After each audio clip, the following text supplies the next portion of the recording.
Well, hello everybody, and welcome back here to East Texas Today on KETK Plus. I don't want to waste any time because we have a lot of great news this morning, so we're going to go ahead and jump into our second story of today. This one is in regards to the case of Robert Roberson.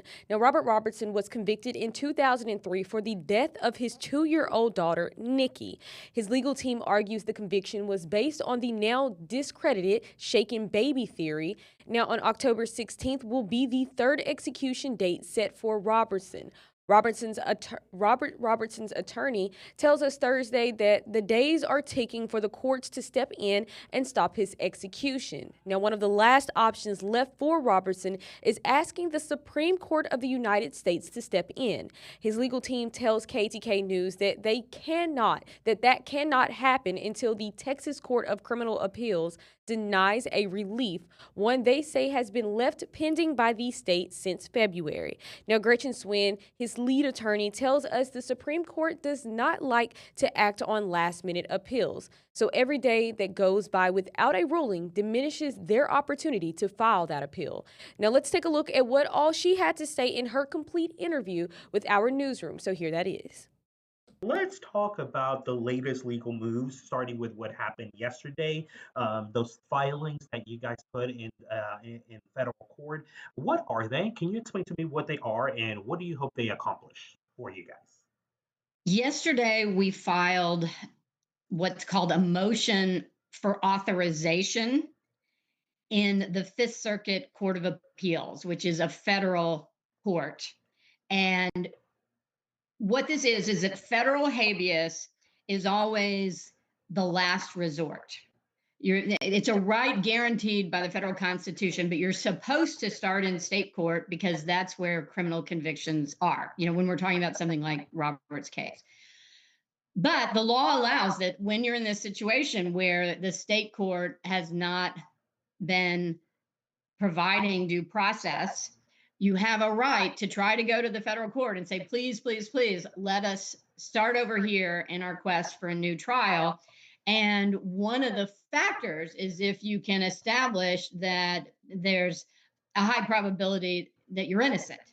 So it's quite relevant here, but we had, and I will say, as a Texan and someone who practices these days almost exclusively in state court, it is really my hope and prayer that Texas will fix this Texas created problem. But the clock is ticking down. We're just painfully close to an execution date that we've argued should never have been set.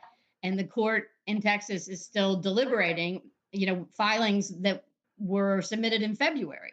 So we have gone to the federal court and are pounding on the door saying, please give us permission to file a new federal habeas petition, which would ultimately still be seeking a new trial for Robert based on his actual innocence and the junk science that is, critical to the conviction that we say is entirely unsound.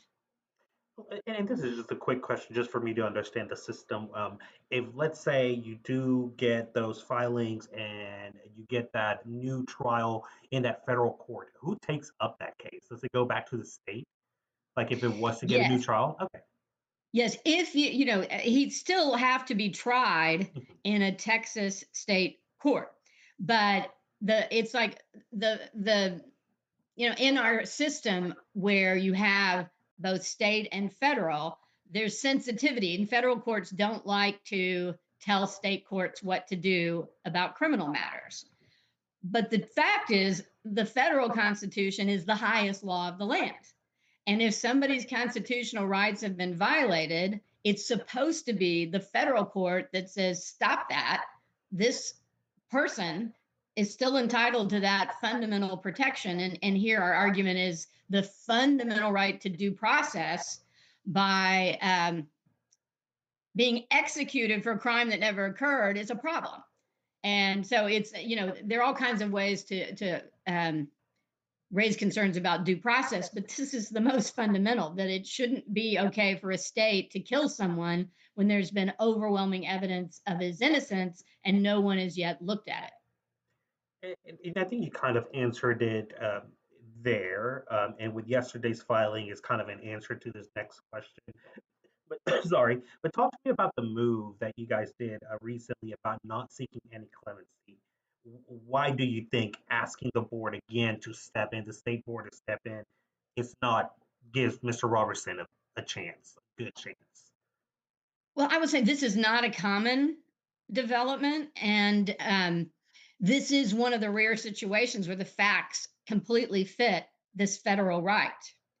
And we have been waiting and hoping for the state court to take this up, but time is running out. And there's a sense that the federal court has this, on its duty to honor the Constitution and serve and see that it is followed by even the state court. So it's like a way to go to another body who has some authority. The Fifth Circuit can only tell us, yes, you can file, but then it would be a federal trial court in East Texas that would have to decide, did the state court get it wrong and we should get a new trial. So it's complicated, but it's another opportunity to try to save an innocent man's life. And so we feel like we shouldn't have to be in this posture, but we are grateful to have another door to pound on. Let me ask you this question. We're exactly 2 weeks away from the execution happening. If nothing happens, you've done a lot of moves. We've been with you across the past few years, and time again with the decisions from different courts, both in your favor and against it, or Mr. Robertson's favor. But what's left to do at this point, Gretchen, other than what you've done already legally? Really, the only option left is if the Texas Court of Criminal Appeals denies relief, there is a means to go to the Supreme Court of the United States. But every day that's ticking by eats into our opportunity to do that and is highly stressful, because the Supreme Court does not like last minute appeals. What is frustrating is this shouldn't be a last minute appeal because our habeas application has been pending since February. So for Mr. Roberson to be punished for something beyond his control is troubling, but that's where we are now. But after that, the only other thing that is possible, and it's possible in any moment, is Governor Abbott could decide to exercise his power to grant a one-time 30-day reprieve, which would pull down the execution date. And it doesn't have to be based on anything except his sense that there are open questions. He doesn't have to explain himself. It's a power unique to the governor. And that would stop the ticking time bomb of this execution and allow these courts to decide these very serious matters involving massive amounts of new evidence. Have you spoken to Mr. Robertson recently in the past few days, or I have not. And, unfortunately with death row, you have to schedule legal calls, and I have not been able to get one fast enough. You can't call your client when there's breaking news. It's really a very painful situation for both lawyer and client, but that's the way it is. I have a visit scheduled with him next week, and with all my heart, I hope that is not the last visit. Sorry. That is what I'm faced with right now. I completely understand, and like I said, we've seen this whole process, and like you said at the beginning, I think of this interview, what we saw yesterday and what's coming up Saturday should lift everything up that you guys are doing and shine an even bigger light to what's happening. Yesterday, a very conservative coalition came together at the state capitol and over again said Robert Roberson deserves a new trial. This was stunning to me, that you have people who play very much on the other team, shall we say, who are very committed to crime victims' rights, but who see the injustice in this case, and that it doesn't do anyone any good. It doesn't make anybody in Texas safer. It doesn't improve the criminal justice system if we are known as a state that executed an innocent man based on a scientific hypothesis that has never been validated and has been scrapped by anyone keeping up with the scientific and medical literature. And talk to me about the rally this weekend. What do you expect then? I am hoping that the word will get out and that people who have been following this case and are deeply concerned, Texans from wherever, will come to the state capitol and hear from some of the people who know Robert best. This includes his spiritual advisor, a woman named Donna Farmer, who is so lovely and has spoken out so often. She's a former English teacher who lives in Tyler, coming to Austin to be there with us. Brian Wharton, the former lead detective who helped the state get this conviction, who no longer believes that anything about that trial was fair and is adamantly convinced of Robert's innocence. He will be there. And there will be an exoneree who has been speaking out, Josh Burns, on behalf of Robert, because he himself was wrongly convicted using the shaken baby hypothesis.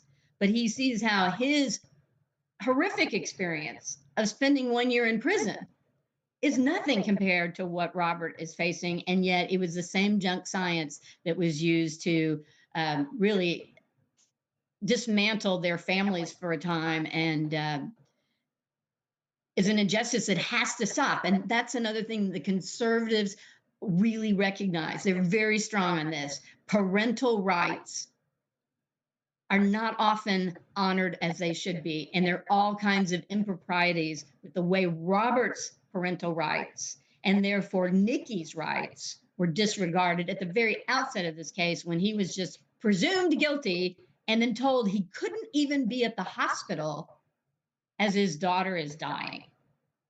So conservatives who have studied this case get it. And they were out en masse yesterday to make that statement. And it was very heartening. And I hope word of that got to Robert. This is not about politics. This is about the life of a man who anyone who has looked carefully at this case thinks is innocent, was wrongfully convicted. Republican, Democrat, Libertarian, you name it. People who have no interest in politics are concerned about how this makes Texas look. And that includes John Grisham, world famous novelist. He is so bothered by this. He is following every move and is looking to see how the story ends. And I just hope enough voices can amass that we can bend the arc away from a catastrophe.